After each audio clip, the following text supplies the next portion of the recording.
दोस्तों, रूस और यूक्रेन के बीच युद्ध के आज 1317 दिन हो गए, जबकि गाजा पट्टी में या कहें तो पैलेस्टीन राज्य बनाम जैनोवादी इजराइल के बीच युद्ध के 728 दिन हो गए। युद्ध के पहले मैं कुछ अन्य बातें करना चाहूंगा जो युद्ध से संबंधित है।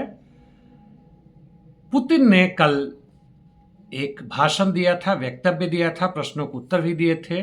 वल्दाई जो सोची में है वहां पे बड़ा महत्वपूर्ण है, तो कुछ महत्वपूर्ण मुद्दों पर ही मैं चर्चा करूंगा। पहली बात उन्होंने यह कही कि कीव को सोचना चाहिए, यानी जेलेंस्की और उनके जो भी सत्ताधारी मंत्री हैं या पूरा यूक्रेन का राज्य है कि वह जापोरिजिया या कुर्स्क या दूसरे न्यूक्लियर पावर प्लांट जो रशिया में है उन पर आक्रमण करते हैं, तो उनके यहां भी न्यूक्लियर पावर प्लांट हैं यूक्रेन में और उन पर भी हमला हो सकता है। यह धमकी कहें या हो सकता है रूस की सोच हो कि बहुत हो गया भाई, अब जो है हमें रेड लाइन आगे नहीं क्रॉस करने देना है। हालांकि पुतिन बड़े जोवियल मूड में यानी खुशहाल मूड में थे और इसी के एक दो दिन पहले आपको पता होगा कि रूस से एक तेल का टैंकर जा रहा था और ब्लैक सी से निकलते हुए नॉर्थ सी और इंग्लिश चैनल में, तो वहाँ पे फ्रांस के नेवी ने उस पर कब्जा कर लिया और उसके कैप्टन और दूसरे कर्मचारियों को जेल के अंदर बंद कर लिया। आरोप है कि उनके पास यूएवीज थे, जबकि रशिया कहना कुछ नहीं थे। आगे इन्होंने कहा है कि कुपियांस्क का 2/3 हिस्सा इनके कब्जे में आ चुका है, केंद्र पूरी तरह से कब्जा में है। यह तो खैर हम युद्ध पर चर्चा करते वक्त कहते, लेकिन पुतिन ने इसे आवश्यक समझा कि बोले और उन्होंने यह भी कहा कि पिछले महीने यानी सितंबर में यूक्रेन के 44,700 सैनिक बर्बाद हो चुके हैं, जिसमें से अधिकांश या तो मारे जा चुके हैं, इस बुरी हालत में हैं, घायल हो चुके हैं कि दोबारा वह युद्ध क्षेत्र में नहीं आ सकते हैं। और 1.5 लाख यूक्रेन के सैनिक डिजर्ट कर चुके हैं, यानी भगौड़े साबित हो चुके हैं, युद्ध क्षेत्र से भाग गए। इनका यह भी कहना है कि इसका बहुत छोटा हिस्सा रूस के सैनिक की बात करें तो हताहत हुए हैं। अगला इनका कहना है कि इतिहास की बातें की कि 1954 में, यानी याद रखें कुछ समय यूएसएसआर होता था, स्टालिन की मौत 1953 में हुई थी। खुश्चेव जो एक गद्दार था उसने सत्ता में ली थी और उसने पेशकश की थी कि भाई हमें नाटो में ले लो। और उसके बाद भी एक बार हुआ था जबकि रशिया था, बिल क्लिंटन जब राष्ट्रपति थे तब दोनों बार अमेरिका या नेटो ने मना कर दिया। कारण कि दुश्मन को बनाना पड़ता है, होना पड़ता है। भारत के लिए पाकिस्तान या चीन का होना जरूरी है, भले जो भी हम जितने भी आर्थिक संबंध हमारे मजबूत हो। अमेरिका नेटो के लिए यूएसएसआर और रशिया जरूरी है, चीन जरूरी है। यानी जनता के मन में घृणा पैदा करना है, धर्म के आधार पर, देश के नाम पे, जाति के नाम पे, रंग भेद के नाम पे, व्यक्तिवाद के नाम पे, ताकि मेहनतकश जनता कभी भी एक ना हो और क्रांतिकारी परिस्थिति बदलाव के लिए आगे बढ़े। जी हाँ, यह बड़ा मुद्दा है और पूरे विश्व के लिए है। आप भी इसके शिकार हो सकते हैं, सोचिएगा। उन्होंने आगे कहा कि अमेरिका का टोमाहॉक मिसाइल कीव को जाने से कोई खास अंतर नहीं पड़ेगा बैटलफील्ड में। मैं बता दूं कि इसका रेंज जो है 1200 किलोमीटर से अधिक है, इफेक्टिव रेंज है। और बाय एयर यानी F-16 वगैरह से यदि लॉन्च किया गया तो और भी ज़्यादा बढ़ सकता है। मॉस्को या दूसरे अन्य क्षेत्रों में भी मार किया जा सकता है। और पुतिन के बाद से मैं सहमत नहीं हूं कि कोई असर नहीं पड़ेगा। जी, अगली बात कहते हैं कि दुनिया अब एक ध्रुवीय नहीं रही, बहुध्रुवीय बन गई है और इसी के विरोध में western powers, NATO, European union, America लड़ रहे हैं। चलिए, ये बात हो गई वहां की। अब हम युद्ध की बात करते हैं। जहां तक दक्षिणी क्षेत्र की बात है, मैंने आज ISW हमेशा लेता रहा, उनका भी जो रिपोर्टिंग है उसको भी मैं शामिल करता हूं। उनका कहना है कि रूसी सैनिक ज़ापोरिजिया क्षेत्र में स्टेपनोहिर्स्क में आगे बढ़ी है, हुलियाई पोल में आए, यानी स्टेपनोहिर्स्क के क्षेत्र से, कामिंस्कोए के क्षेत्र से और पूर्व में आते हैं। तो यहाँ पे रूसी सैनिक वेलिका नोवोसिल्का की तरफ से हुलियाई पोल की तरफ बढ़ रहे हैं। हुलियाई पोल काफ़ी समय से अभी यूक्रेन के अंदर में है, उसके कब्जे में है।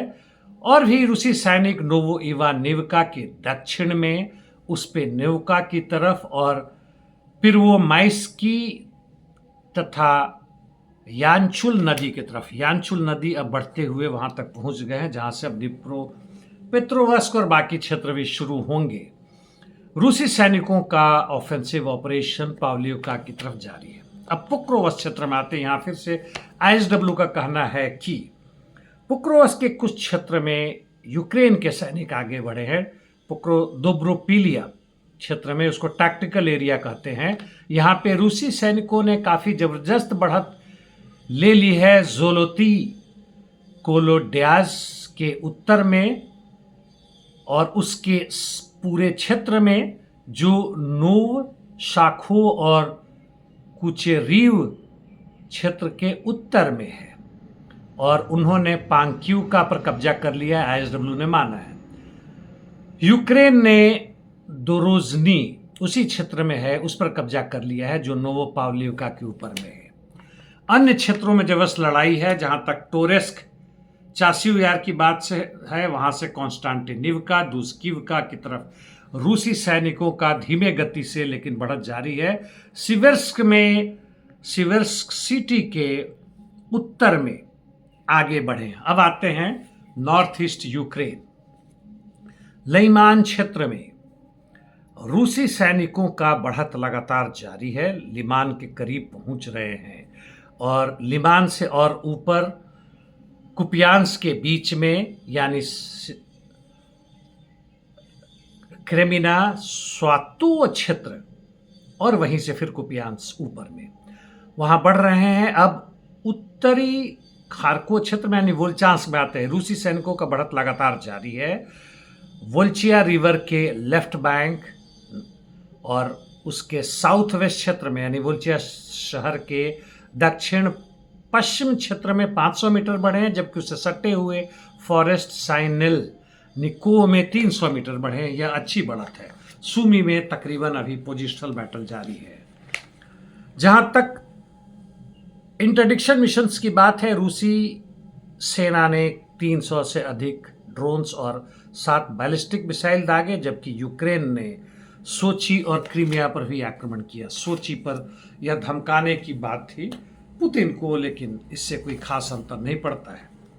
जी हाँ, तो यह हुआ युद्ध क्षेत्र की बात। रूसी सैनिकों की बढ़त देखें तो आईएसडब्ल्यू मानता है कि अधिकांश क्षेत्रों में जारी है, और जहां तक यूक्रेन की बात है, 1-2 क्षेत्रों में उनका काउंटर अटैक, उनका डिफेंस का सबसे बढ़िया हथियार लगता है, वो करते रहते हैं, कभी कभी आगे बढ़ भी जाते हैं, लेकिन इसका मतलब नहीं है कि वो जीत रहे। अब आते हैं मोरक्को।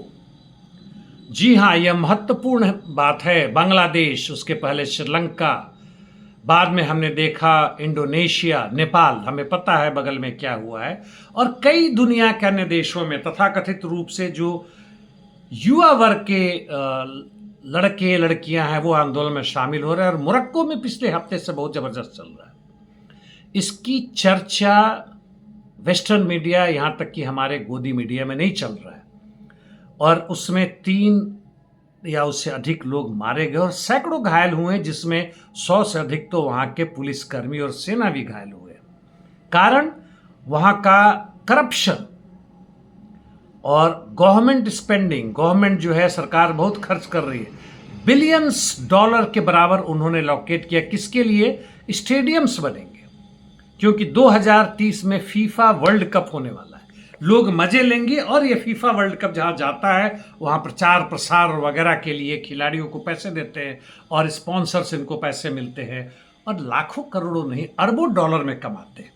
लेकिन ये जो है, यह चमचागिरी कर रहा है। मोरक्को एक अमेरिकी चापलूस है, और जो अमेरिकी मीडिया है बहुत दुखी हो रहे हैं कि वह राजा का क्या होगा, राजतंत्र को बचाने की पूरी कोशिश कर रहे हैं। इंग्लैंड तो है ही है। यह भी बता दूं कि इनका जो नारा है उसमें यह भी है कि भाई हमारा हेल्थ केयर एजुकेशन सिस्टम कहाँ गया। और यह जो है सो 6 से अधिक बड़े बड़े शहरों में फैल चुका है। टिकटॉक, इंस्टाग्राम, डिस्कॉर्ड, वह भी सोशल मीडिया का हिस्सा है, उसके द्वारा। और इनका कहना है कि stadiums are built but where are hospitals. Hospital कहाँ है दोस्तों? शिक्षा व्यवस्था कहाँ है? अनएम्प्लॉयमेंट वहां का 35 से 36% चला गया। और आप जानते हैं, मेरी बात जब अंत हो रही है तो मैं यही कहता हूं कि ये आंदोलन जैसे नेपाल में फुस हो गया, बांग्लादेश की बातें मैं बहुत बार कर चुका हूं। ठीक है, आंदोलन होना चाहिए, आपको शामिल होना चाहिए, लेकिन आंदोलन का लक्ष्य केवल इस सरकार को गिराना नहीं है, सरकार से कुछ आर्थिक मांग नहीं करना है, बल्कि राजनीतिक होना चाहिए कि इस व्यवस्था को हम ध्वस्त कर सकें। यानी इस पूंजीवादी व्यवस्था जो कि शोषण की जननी है, बेरोजगार की जननी है, आपको गलत शिक्षा पढ़ाने की मां है, आपके जितने भी स्वास्थ्य व्यवस्थाएं हैं, घर बार है, वो खत्म होता है, आपका गरीबीकरण बढ़ता है, ऊपर के 4-5% छोड़ दे, अपर मिडिल क्लास या निम्न पूंजीपति वर्ग जो है, पूंजीपति वर्ग का तो बढ़ता ही है, दुगुना तिगुना बेतहाशा बढ़ता है जब भी समस्याएं आती है। जैसे उदाहरण के लिए जब कोरोना वायरस आया था तो उनकी संपत्ति में 2-1.5 गुना का इजाफा हुआ था। अमेरिका के कुछ लोग बड़ी खुश हो रहे हैं कि एलॉन मस्क जो है $150 बिलियन का मालिक बन गया और दुनिया का पहला आदमी होगा कि 1 ट्रिलियन बनेगा। अपने दुश्मन के लिए ताली बजाने वाले लोगों, तुम मूर्ख, अनाड़ी, अंधविश्वासी नहीं हो, बल्कि आत्मघाती विचारधारा रखते हो। इतना ही दोस्तों, कल फिर मिलेंगे। धन्यवाद।